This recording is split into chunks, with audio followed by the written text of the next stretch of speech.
Good evening, ladies and gentlemen. Welcome to the Nerd Herd. It's a Wednesday. We're going to do a review. You know how it works. And the herd is here. But before we have a look and see who's in the herd, let's do some introductions. Over this way, we have Harley Quinn. Here we have Phil from Comics, Gaming Figures. Down in the basement, we've got Shane from DYNAMITE. Ahoy, hoy. And it is, now let's see if I can get this right. Is it a Shamai for Scott Shelf? Shamai! Hello! See, I'm learning. Well done, mate. I love that. Thanks. How are we all, folks? All good. Doing well. Doing well. Yeah? Good week? Yeah, not bad. It's Wednesday, hump day.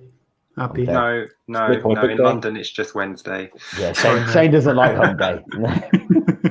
We've done this before. Let's not go there again. Oh, okay, sorry, yeah.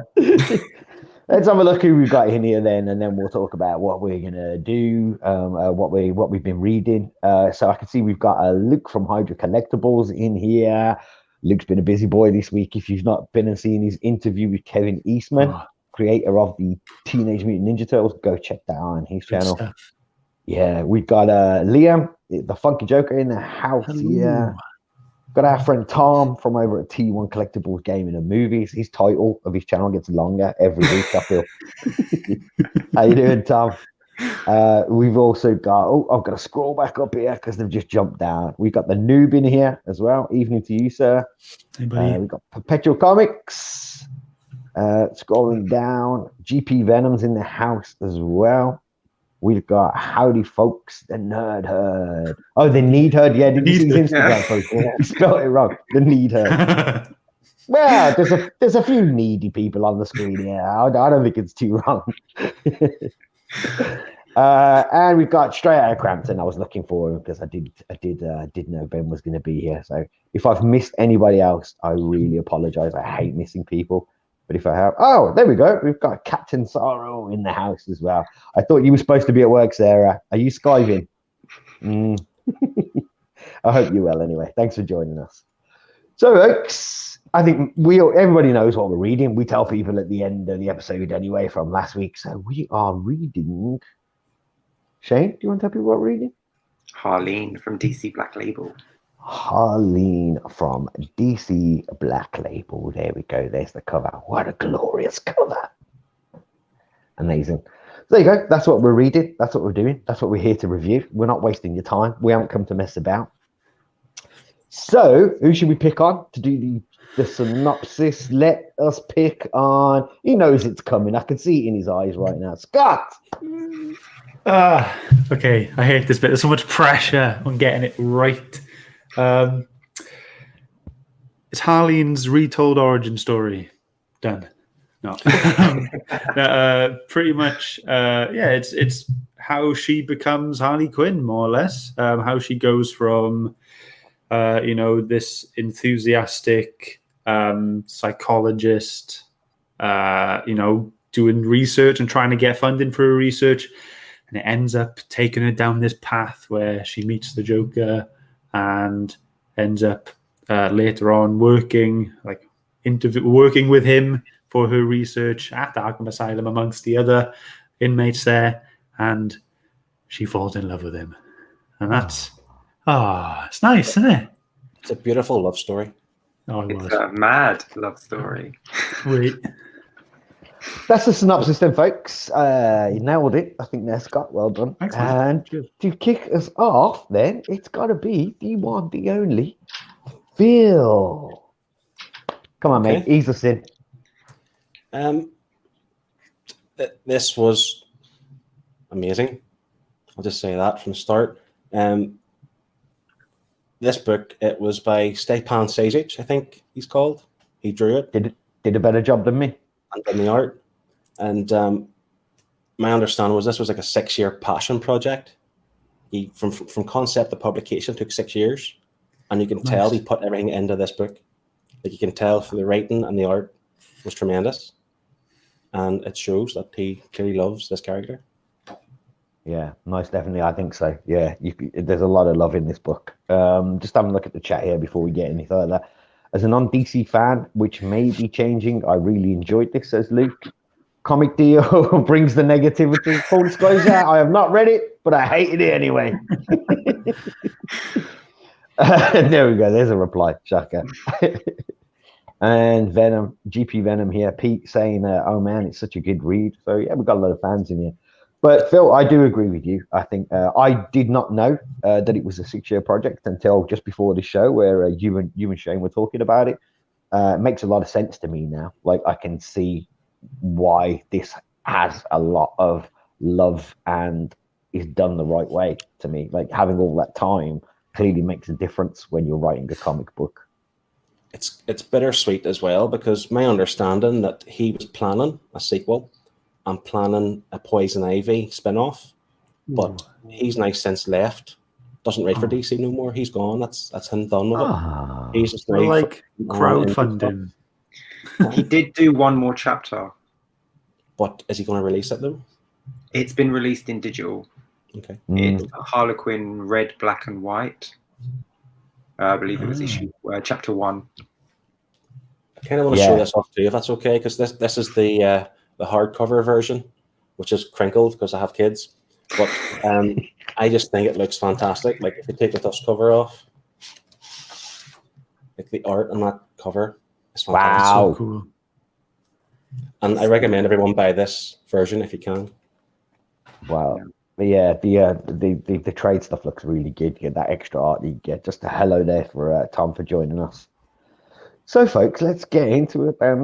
We usually start with the art. We usually gravitate towards the art. So let's start with the artwork. Scott, what did you feel about the visuals in this book? Get you excited? It was great. Really liked it. It was something I hadn't seen before. In terms of all I could think of was that the art was very clean, but it had all these messy lines. And was that pun intended? That's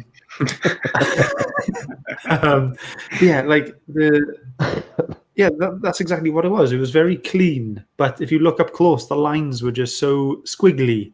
You know what I mean? If you look at the colouring of it too, it's like someone can't keep within the lines because the colouring was going beyond the line. But that's not a negative though, is it? No, it didn't feel wrong. It didn't look out of place. And I really appreciate it when a book uses like motion blur. If you know what I mean, in some panels and stuff, and like the city landscapes and stuff looked fantastic.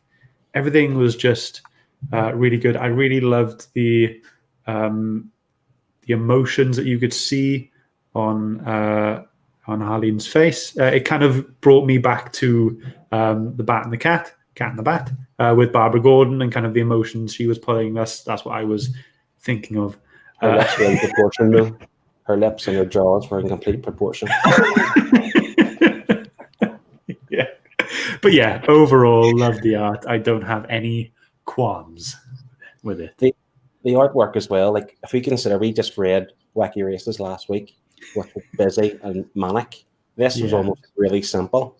Like the bit I loved, like at the first book, whenever Joker and Batman are having a battle and Harleen's quite frozen in fear, and you just see them two, like they're two silhouettes fighting in the smoke. Yeah. Oh god, yeah, that's great. It looked great. It looked fantastic. Yeah, it did. I find this to be what I liked about it was like usually with Bat books or Batman connected books, they're usually kind of dark and a bit, to kind of reflect that kind of Gotham element of things. I found this the total opposite. I found like the colors were really vivid in this and really bright. And I don't know whether that was intentional, but it really stood out to me. It kind of like, it almost shone off the page. It was that kind of vivid. See, having read this a second time as well, and the fact that he took 6 years to make it, I think everything's intentional. Like everything you see in this book is completely intentional. He obviously, I think that what you're just saying there, I think answers Luke's question there as well, saying wasn't the artwork done on purpose? I thought it was to depict in a meaning. I think what Phil just said there applies to, I think, most things in this book. I think everything in there has some sort of intentional purpose in that book. Especially the use of shadows. From Harleen Yes. walking up to Arkham with her shadow Yeah. as Harley Oh, yeah. Quinn to That was when good. she's talking to the Joker in the cell, and you can just see their shadows on the wall behind her. You can only Yes. see her, but behind her you see the two shadows sort of Yeah. foreshadowing. It's Ooh. beautiful. Just It was so awesome. good. There was a few like Yes, Yeah, that was that one. is just stunning. Phil, There you're was a jumping the gun. I was literally going to say, I had that queued up here. I was going to say my favorite panel in this whole book is this one when she's walking out of Arkham and she's feeling very good about herself. And what I was going to touch on was that, like, the foreshadowing that goes on in this book. Like, there's a lot as the story's going on. There's just these subtle little hints that this person is mentally changing. And there's, like, for one instance, as an example, she's on the bed and she's having these dreams, isn't she? You know, like these nightmares and stuff. And there's one part where she laughs and she kind of says, ha ha. But it's kind of like, it's only ever used like that when the Joker does it in the big colored letters. And it's little things like that creep in throughout the story. And one of them was that panel you've just shown there where she's kind of walking out of Arkham. And you can just see She's that. walking up to Arkham. That's the first time. That's her first day at Arkham. Oh, is that when she? Yeah. I thought that was when she was coming out. But yeah, No. Yeah, she's But looking that up is, at the building. that is literally, I suppose, a literal definition of foreshadowing. Yeah. But yeah, and there's a lot of that in this book. That's great. The thing is too, Did you guys feel that there was all of those little nods as it was going through about, like, this person was kind of adjusting and things were creeping in and coming out? I think the dreams was, you know, her dreams throughout the whole book was the indicator for us as we're going along. So, like, how her dreams changed were telling us how she was changing, obviously, and that was the visual reference for us in terms of getting used to what character she's becoming. Yeah. Essentially, her study, her hypotheses, and what she's actually doing in Arkham. Yeah, but coming around here using big words. Well, I didn't make the word. It's in the book. Hypotheses, right. So they oh, I've lost the train of thought. Thanks, Dean. Sorry, mate.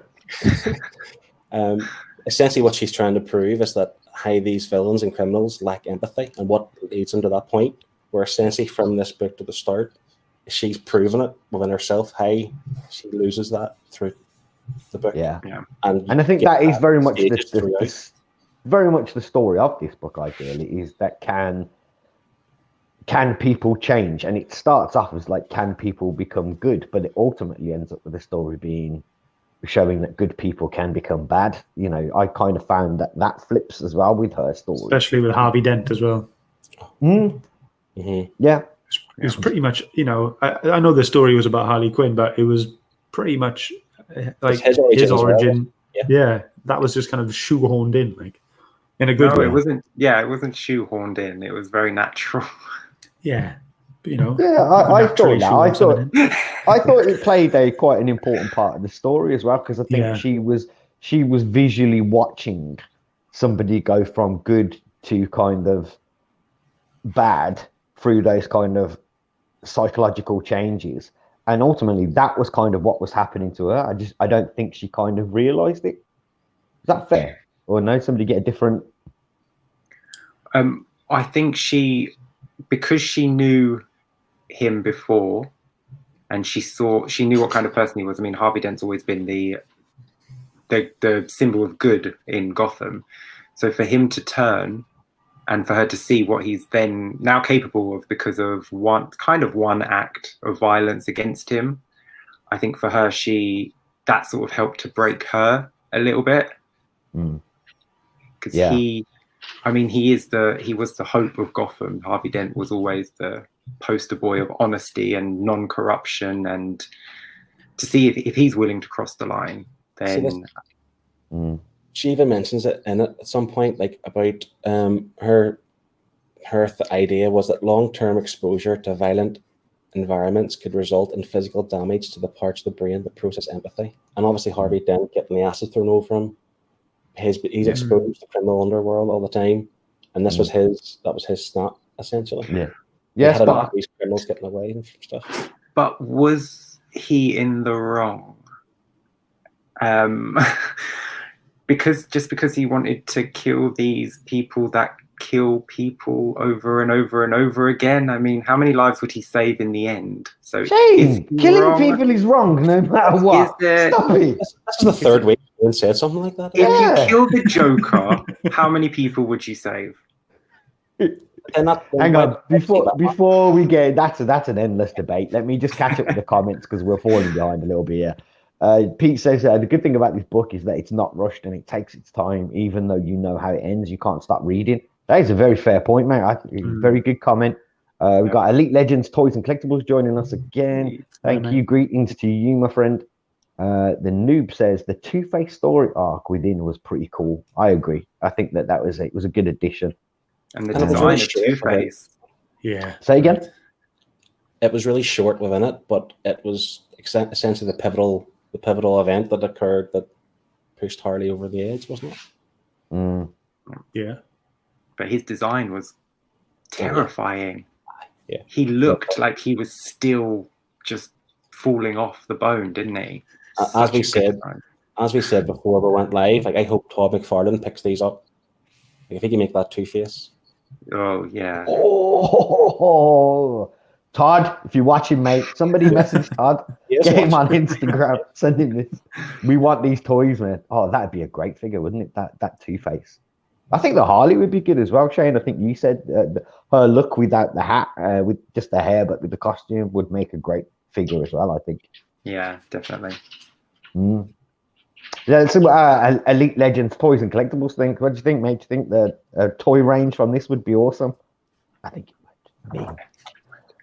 So the art as well. I will say, we just talked about Two-Face. I think all of the character designs in this were great. I have to say, for me personally, this has to be one of the better designs of Harley, in my opinion.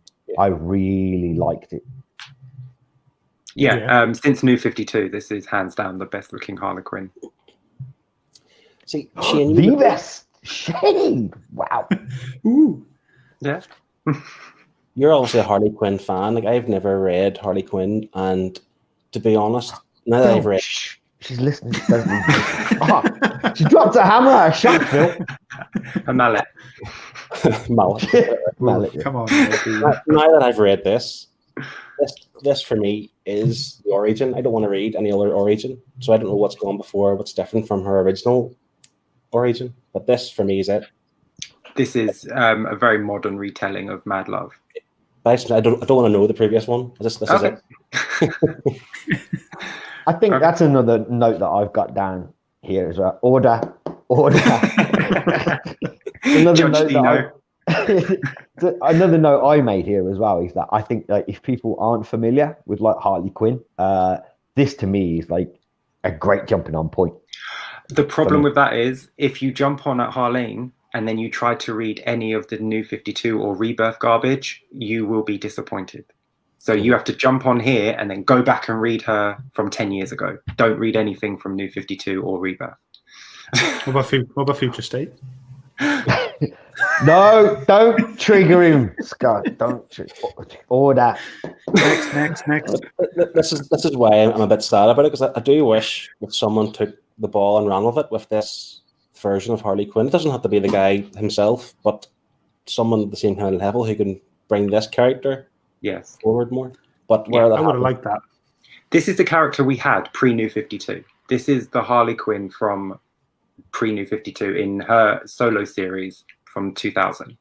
This is how she grew and how she... Tom's saying New 52 Harley was terrible. Yep, 100% agree. Yeah. That's coming from a Harley fanboy. When was say hello to the Grey Man here as well. Thanks for joining us, Grey Man. Hey. When was it out? When was, in terms of New 52 and Rebirth, when was Harleen out?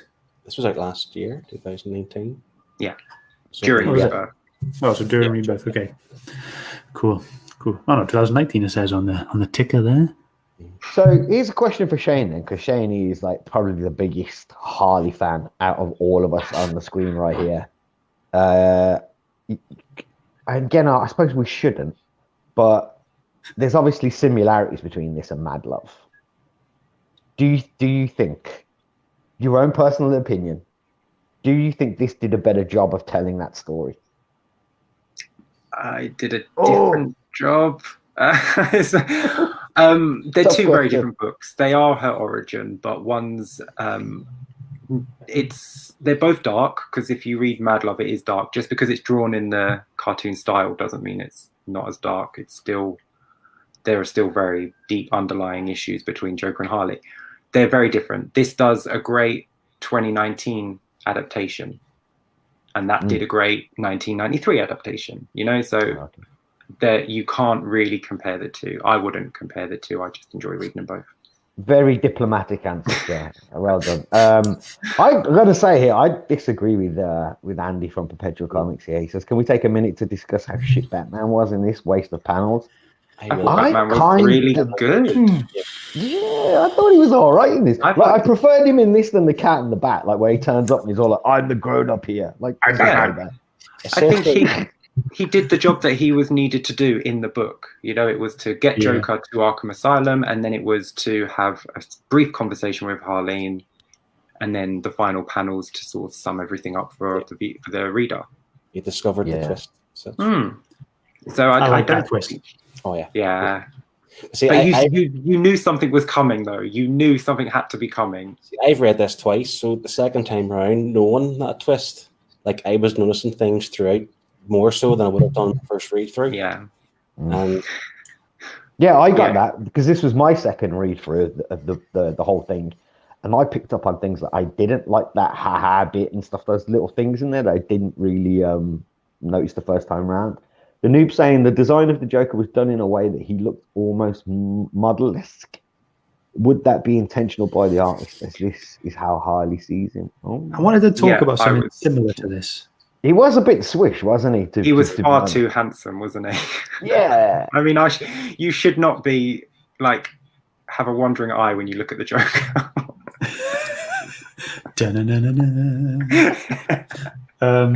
In terms of that, it was like how Harley saw the Joker. How did the Marshall lose there? Sorry, mate. Hello. Where am I going? So, because this whole book was told from like Harley Quinn's memory, that's the way it felt, didn't it? She was retelling the story. It sounded like she was retelling the story from what had already happened. So yeah, so maybe this whole book and the reason why those lines were squiggly but clean, but the color was coming out of the lines, was maybe because it was all from memory. I don't know if that's me reading too much into it, but I was speaking to my partner about it, and I was like, this is what I think, and I don't know if I'm just looking too much into things, but no, I think that's a good interpretation, mate. To be honest. I think that would explain why the Joker is so handsome in this book, because he should not be. I'll be honest, right? I'm going to say something really controversial here, right? Like, I didn't like the Joker, the design of him in this, like, not the fact that he was handsome and stuff. Well, I suppose, yeah, but he was in that kind of suit and, purple shirt and like proper suited and stuff. Like, I didn't. He wasn't grotesque enough for me. Like, and don't get me wrong, like he could still be grotesque in a kind of beautiful way, but he didn't have that edge to me. He had all these scars on his back and his body, but not a single blemish on his face. Apart from but again, that could be how Harley remembers him. Yeah. That's what. So Scott's probably right in terms of she's retelling this story, and she obviously thinks the world of Mr. J. Yeah, so she's I suppose it is that unreliable character testimony, isn't it? If it, because you do see that at the end of this, she is looking back as Harley Quinn, not Harleen, isn't she? So you are right. Maybe we're getting some inaccuracies. I think maybe what they could. Sorry, go on. I was going to say, with the fact that on the same point that there's a romance between Harley and Poison Ivy in like today's books. Like the fact that she remembers Poison Ivy. Yeah, that was a great page. I love the art on that page. Looking so good. She obviously, maybe that is right. That's from her memory that she just remembers Poison Ivy just looking gorgeous. I think what they could have done is when most of it's from Harley's point of view. So when you see the Two-Face stuff, she doesn't know that that's going on. That's for us, the reader.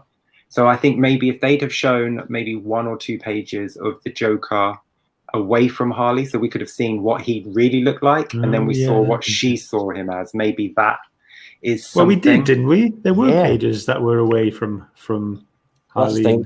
Whenever he was chatting with Batman and stuff, he could have. Remember whenever he was chatting with the Joker, and she had to bust in and kick him out type thing.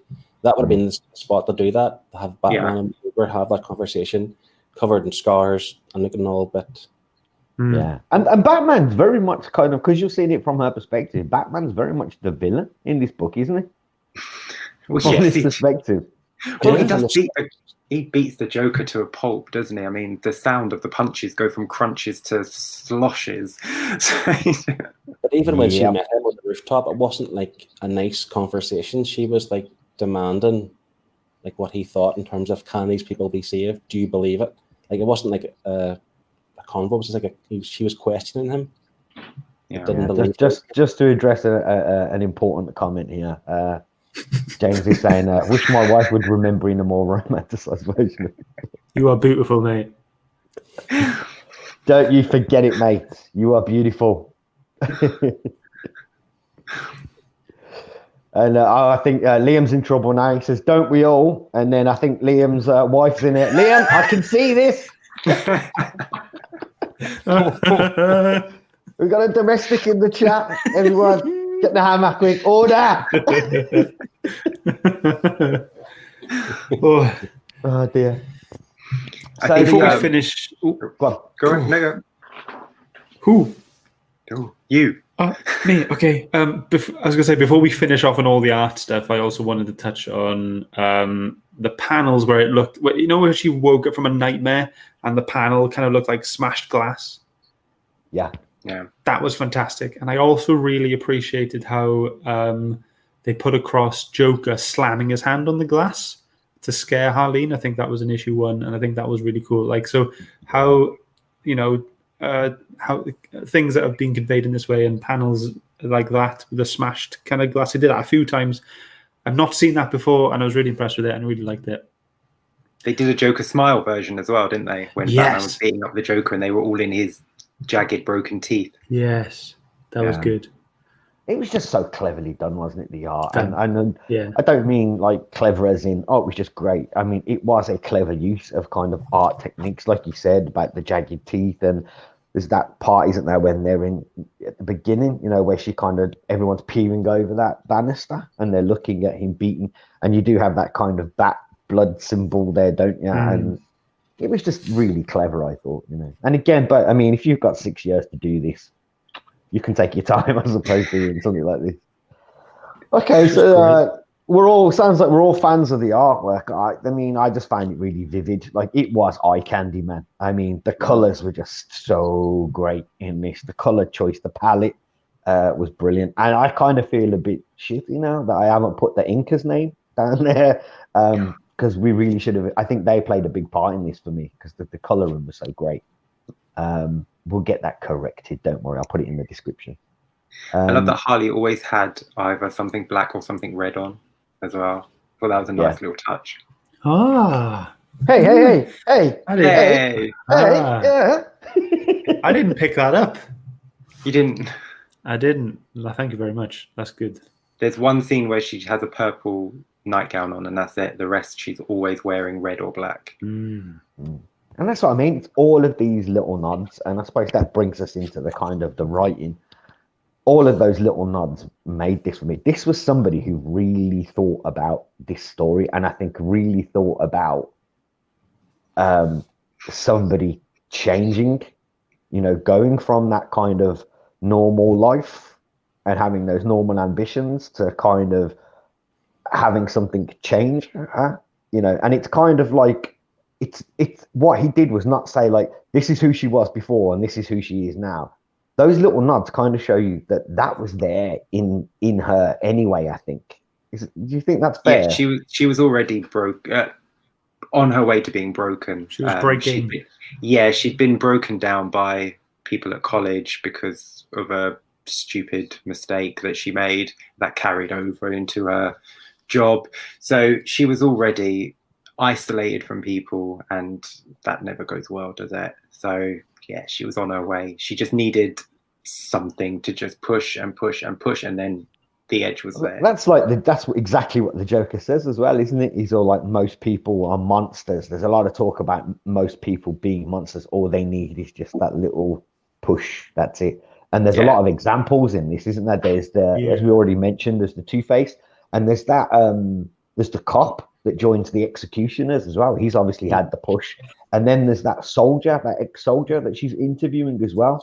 At the beginning, yeah. Yeah. So there's lots of examples of the Joker maybe being correct. You just need that extra little push. That's just what the quick hello to the retro cave there as well. Sorry, Shane, you carry on me. It's the Killing Joke, wasn't it? One Bad Day, where he wanted to push Gordon over the edge. He wanted to see what it takes to make a normal good person just flip. So he may have failed with Gordon, but he succeeded with Harley. Yeah, I think the noob's saying the same thing here as well. Like, showing the Joker as a master manipulator and preying on their weakness was great. It says, Funky Joker Liam here saying, I really like the dream sequence and the monster. That was good. That was so creepy. That was weird but cool. Yeah. So unique. There was some like real twisted imagery, even though it was vivid and bright. There was some really kind of twisted, dreamlike panels in this, wasn't there? Yeah, they were done so well. Even the beautiful ones were done well. Like, you had the creepy ones, but then you had the beautiful ones, like the Mad Hatter one where she's Alice in Wonderland. I thought that was a stunning page. Just beautiful. We're going back to the art again. Sorry. Order! How many years, how often have you read a story with the Joker where he's trying to do that, trying to destroy the city and to show that everyone is wearing the mask, really? Like, this is us real people destroying things. But the way that was told here was probably one of my best versions of that as such. Like, that kind of idea, like the way it worked with Harleen. In fact, I was able to turn her as such. And the first time reading the book, and he was handed that file, the document file, I didn't understand what that was until the last page, obviously. But rereading that. I thought it was newspaper clippings, because he does say to the executioners, I've read the papers about you. I've read you in the papers. So I thought, he's just giving him the newspaper. But that's the second time reading this. Like, I almost was reading it, like, it might sound stupid, but like the Joker was quite poetic in his description of the city and what he can do to try and break them, destroy them. But it was all planned, essentially, now that I know that, reading for the second time, he planned everything. It was like scripted almost. He knew exactly this is what I wanted to come to as well with the writing. And I think it's a question that needs to be asked, because the way that this plays out and ends, do we feel that this was too, disturbed souls attracted to each other? Or do we actually feel that this was just purely manipulation by the Joker all the way through? I think the Joker purely manipulated her the whole time. I think he did, but then towards the end, when she does what she does for him, I think that's when it changes from pure manipulation to something else. Not anything meaningful, but something else. You romantic. I think she was before the Joker. I think she was on her way to snapping anyway.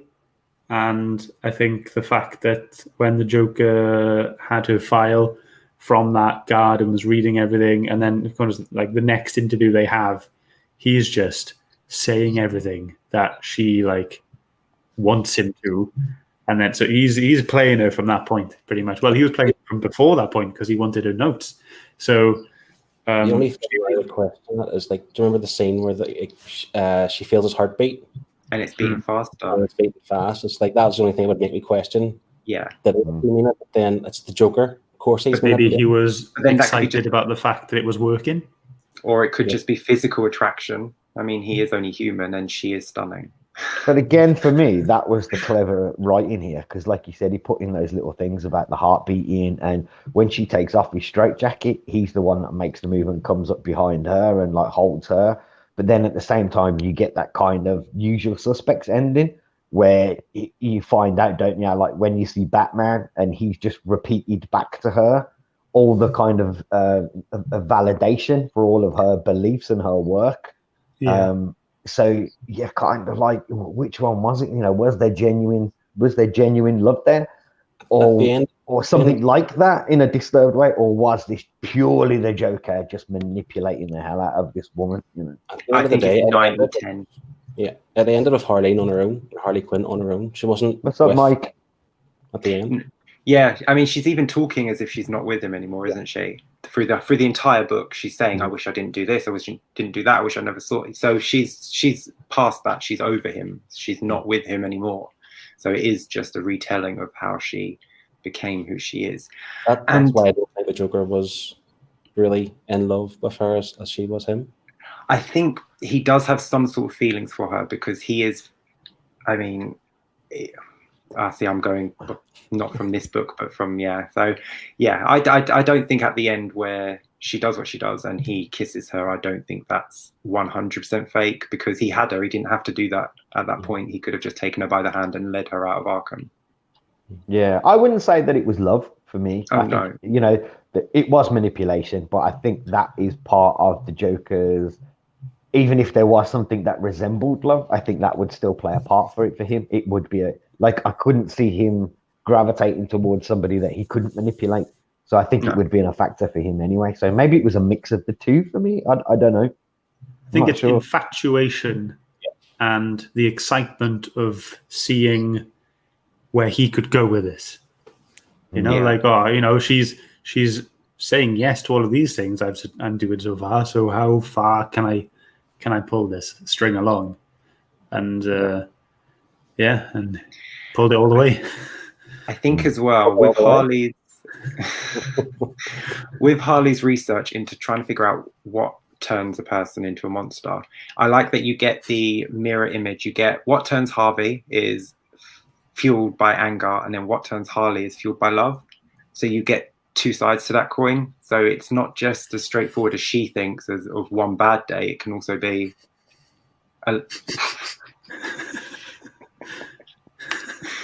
yeah, I did like that. I did like the comparison between Harley and Harvey.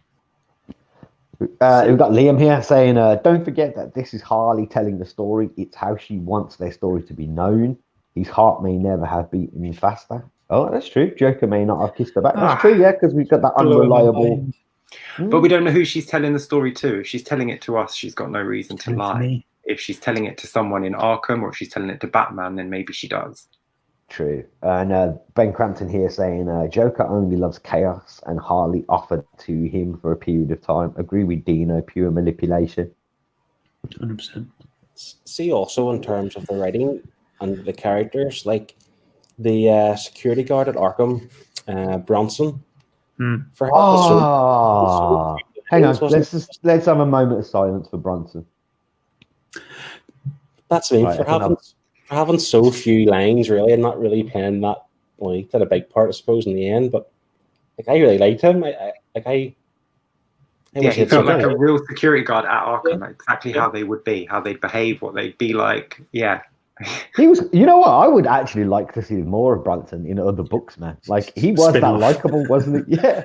Let's get a Bronson issue 1 going. Let's go. Yeah, you get to see like the tales of Arkham from the security guard's perspective. I want that book, man. It would just be the Joker walking that way, then walking that way, then walking that way, then walking that way. Batman brings him in, he walks out on his own. We got comic book steals and deals. We got Mikey here saying, "True could all be madness," which I like. I like the ambiguity of madness. I think that was the beauty of this book. They did keep it very ambiguous around that. But the noob saying, "Only thing the Joker does admit that he wants to see her smile at points in the book, so not all manipulation." Oh, different perspective there. This is the. Shane, you look like you were going to say something there. I was just going to say this. You can tell that this was written by someone who loves the characters.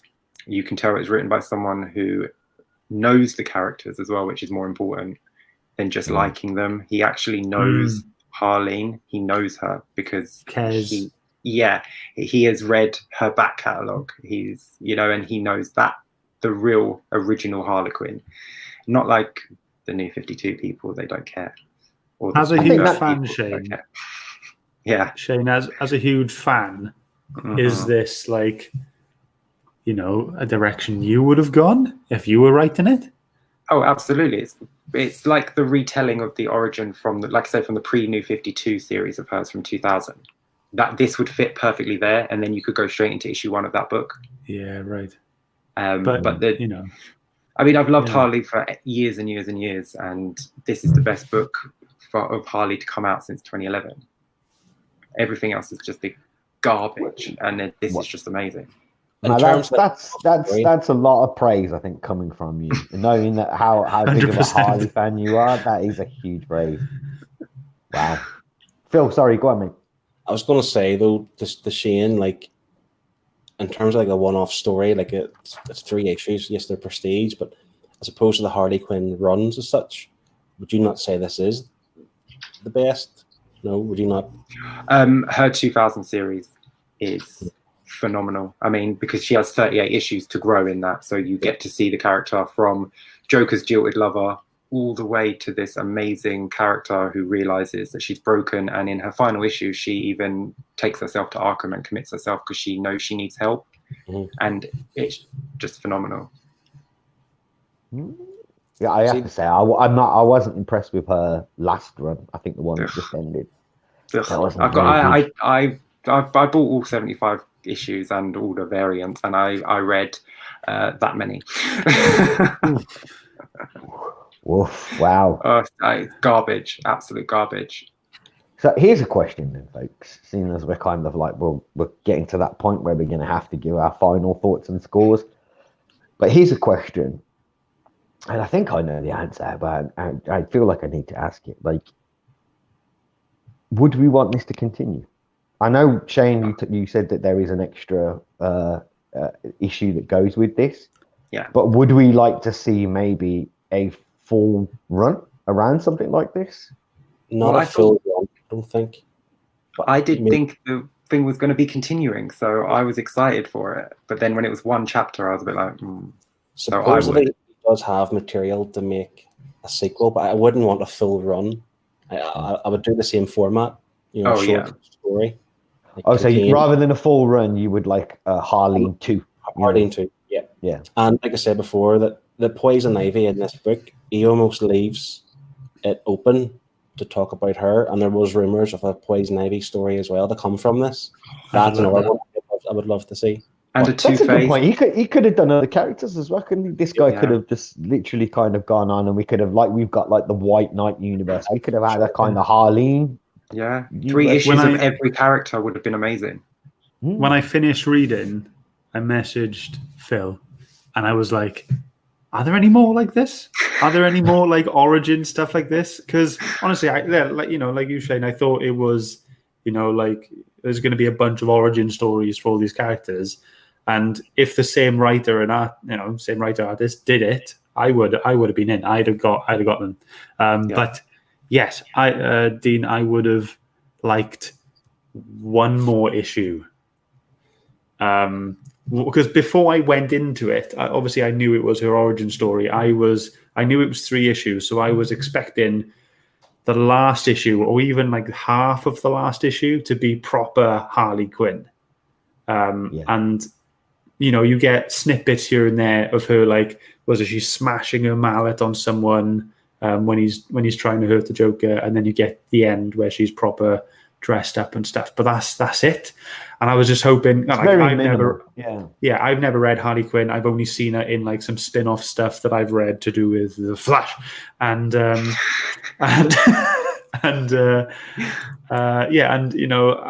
would like to have seen more in that Harley, just a little bit more actual Harley Quinn. It's called Harleen, not Harley. We've got James Comic Deal here saying I'd like to see things taken out of it every damn episode. If he can mention Howard the Duck every time, I'm talking about Secret Wars. Expected. Look, let's just check what other people are saying here. Like GP Venom, and that, Scott, is how you know you have read a good book. You want more. There you go. I want more. No. Oh dear me! Why did I even click that, man? I instantly regretted it. Can I just ask how everyone felt about the final page with Harley walking through the Hall of Mirrors and Harleen is in the mirrors just screaming to be let out? I absolutely loved it because I felt, like I said earlier, reading it, I felt that there was those traits that she had were in her already. So kind of locked away there somewhere. The Joker gave the push, they came out, and it was almost like it was then reversed. Like Harleen was locked away and Harley was out. You know, I thought it was a great panel to end on. That's why I think the whole book was quite poetic that way, because it was telling that kind of reverse story where she'd kept Harleen hidden and trapped away. This is Harley Quinn's time. Yeah, I think it was very much a story from the start of kind of duplicity, like as between good, evil, sanity, and insanity. I think that the whole story for me just had duplicity as the theme all the way through. Every single character as well. You had every character had two sides to them. They had the side that they showed the people, and then when they were on their own, they just were completely different.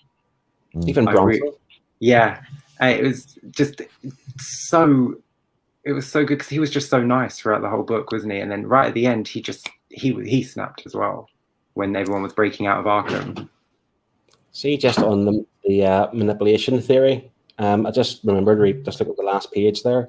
She was 100% manipulated because Batman said so. But Alfred said maybe not, and Alfred is older, therefore wiser. If Batman says so, then it must be true. Right, folks, Dean is putting on his glasses here. So, you know what that means. It's time for final thoughts and scores, I think. So, let's start with the Welsh Boy Wonder. Welsh Boy Wonder. Wow. Final I wonder what my thoughts costume would look like. So, okay.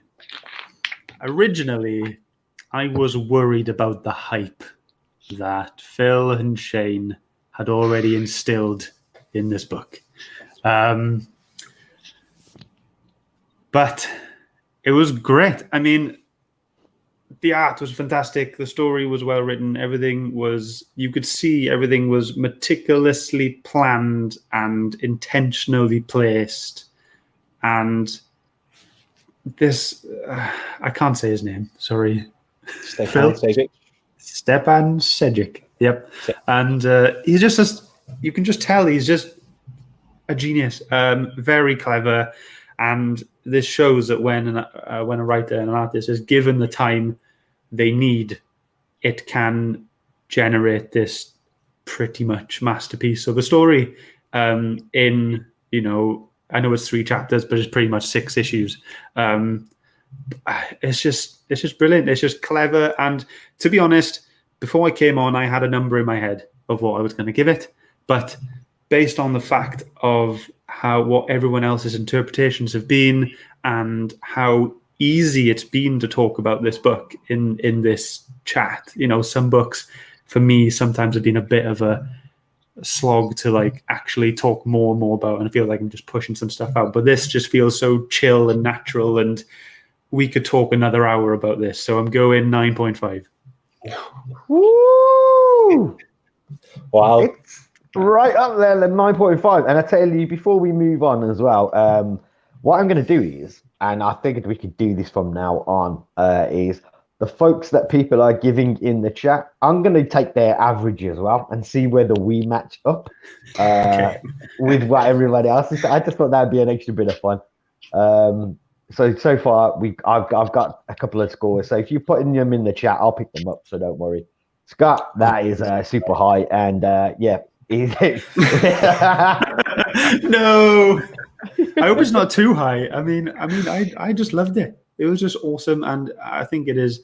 It's I gave Pulp a 9, and I think it's just that one step ahead in terms of art and writing, and just it's a thinker, and I love that kind of stuff. Okay, all right, calm down. You've had your turn. Move on. Sorry. Shane, how about yourself? Final thoughts and scores, please. This felt like a love letter just to me. It felt like an apology for 10 years of putting up with DC's version of Harley Quinn now. it felt like someone had just gone, do you know what? For those 10 years, have this book, read this story, and all is forgiven, because I loved it. I loved from the first page to the last page. There's not, I tried to find a flaw in it, because you've got to be critical. And the only flaw I can find is that the Joker is too good looking for the Joker. But that's not fair, because the art is stunning. I absolutely loved it.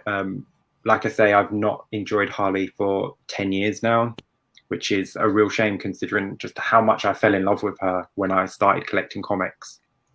So the art, it's undeniable. The faces are stunning. The backgrounds, everything is beautiful. And the story, I know some people might think that it feels long, but it's just timed and it's perfect. It's beat for beat for beat. There's nothing there that shouldn't be there. There's no filler. There's no panel that doesn't serve a purpose. You can go back and every panel is there for a specific reason. It's perfectly written, and you can tell he loves Harlequin, probably more than I do, to be able to write this amazing story. Not possible. Well, unless he bought the previous 75 issues of Harlequin just to have in a box somewhere. Yeah, this for me is just hands down the best book I've read in 20 years, or possibly the best trade I've read ever. And I've read hundreds and hundreds of trades, and I can't think of anything that would make me score this less than a 10.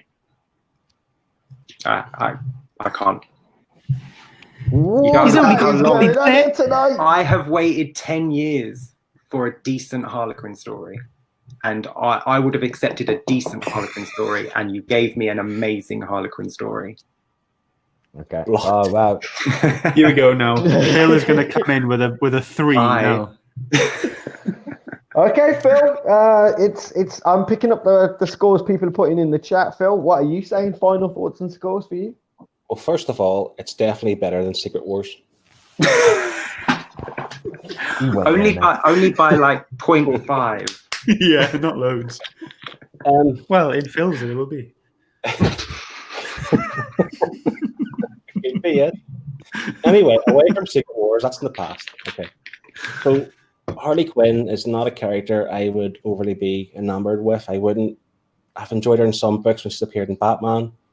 I don't think I'll ever gravitate towards her single runs.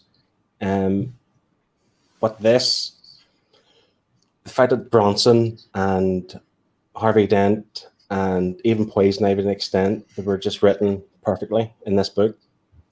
I'm going to compare this to Harley Quinn's alternative of Batman Year One. Not just because it's an orange, just the way the book is. Art's fabulous, story's fabulous. I'm actually gutted that the guys left DC. We're not going to get more of this. And I'm the same as Shane. I can't find a fault with it. And I don't believe in the perfect book, but for me, this is the perfect Harley Quinn, Harleen book.